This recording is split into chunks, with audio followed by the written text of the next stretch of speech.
రాజ్యమేది లేదు గాని రాణిలాగా చూసుకుంటా కోట కట్టలేను గాని కళ్ళల్లో నిన్నే దాచుకుంటా రాత ఎట్లా రాసి ఉన్నా ఆ మార్చి నీతో రాసుకుంటా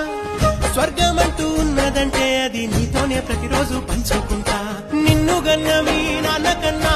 అల్లారు ముద్దుగా సాదుకుంటా నీకు కోపం వస్తే కొంత దూరం ఉంటా నువ్వు గీత గీస్తే నేను దాటనంటా కంట నీరు కంటి రెప్ప దాటకుండా కాటుకై కావలుంటా